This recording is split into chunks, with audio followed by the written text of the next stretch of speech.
Most cars come and go, causing barely a ripple in the process. But occasionally something comes along that causes shockwaves. Nowadays such products and brands are called disruptors because they shake up the market, leading to new ways of thinking. Such marketing speak was a long way into the future when most of these influential cars were dreamed up, but that doesn't diminish the fact that they all had an impact, often felt for decades to come. Ford Model T, 1908. The Model T isn't here because it was a particularly revolutionary car, it wasn't. But the way it was produced completely rewrote the rules. However, while everybody assumes the Model T was the first mass-produced car, it wasn't. That was the Oldsmobile Curved Dash, 19,000 examples of which were built between 1901 and 1907. It was the affordable Ford that made mass production work though. At one point, over half of the cars on America's roads were Model Ts. Lancia Lambda, 1923. Until 1923, all cars featured a separate chassis to give the bodyshell much-needed strength. Then came the Lancia Lambda, with its monocoque construction. Stronger, lighter, and cheaper to build, monocoque, or unitary, construction wouldn't be universally adopted by mainstream car makers until the 1960s. That's how advanced the Lambda was.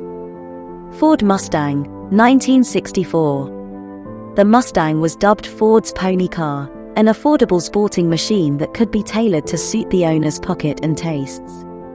When it went on sale in 1964, the Mustang soon became the fastest-selling car in history, which is why it didn't take long for Ford's rivals to want a piece of the action. Before we knew it, buyers had a much bigger choice of pony cars, while the Mustang's success led directly to the creation of the Capri for Ford of Europe. Pontiac GTO, 1964. Think 60s American car and you think V8, powered coupe with massive power. Or in other words, muscle car. This is where it all started, the Pontiac GTO of 1964. At first, the GTO wasn't a model in its own right, it was an option package on the Tempest, but by 1966 Pontiac was marketing the GTO as a standalone model. Next thing we knew, a whole industry had sprung up around the muscle car. Volvo 140, 1966. This feature could have been filled with Volvos. The company has introduced many safety-related firsts, such as the 3-point front seatbelt in 1959. In 1966 came the first crumple zones in the 140 series. It took a while, but in time such safety features would become crucial to car buyers and save millions of lives. Triumph Dolomite Sprint, 1973. The problem with engines that feature just a pair of valves per cylinder is that you can have either low-down torque or high-end power, but not both. Fit a quartet of valves to each cylinder, and you can have your cake and eat it, as Triumph found when it introduced the first mass-made 4-valve per cylinder engine in 1973, in its Dolomite Sprint. Once again, it would take a while to catch on, but 16-valve engines would become the norm more than a decade later. Volkswagen Golf GTI Mk1, 1976.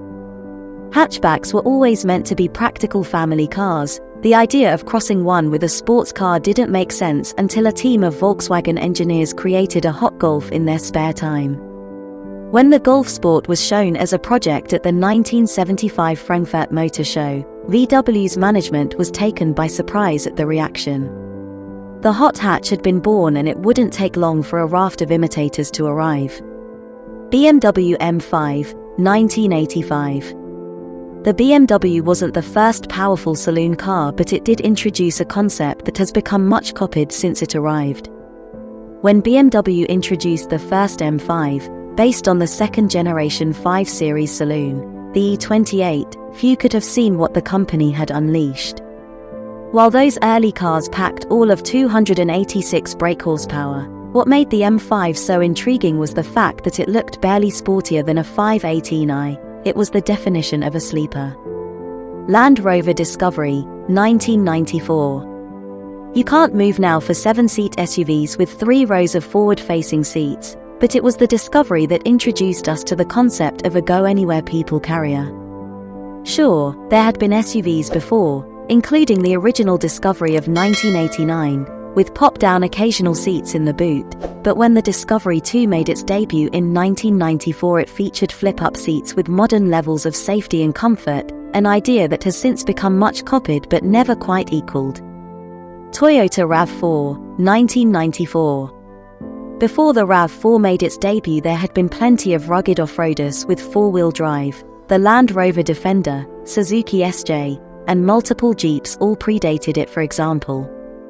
Plus, there was also Toyota's own Land Cruiser, but it was the RAV4 that wrapped everything up into one very usable package, so the benefits of an off-roader were combined with the efficiency of a compact hatch.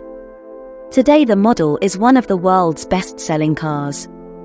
Nissan Leaf, 2010. Since the Nissan Leaf burst onto the scene, and in that time the EV landscape has changed immeasurably. Even now too many EVs are based on cars originally designed to run on fossil fuel, but the Leaf showed that with a clean sheet design, it's possible to build a pure electric family car that's space efficient, good to drive, affordable, and, for urban dwellers at least, a tolerable range. Tesla Model S, 2012. With its 250+ mile single-charge range, this was the first electric car that could comfortably fit into most owners' lives. Supercar-like performance was the icing on the cake. 10 years after its arrival, Tesla's mainstream rivals are still playing catch-up, but make no mistake, this is the car that truly started the move to the EV future.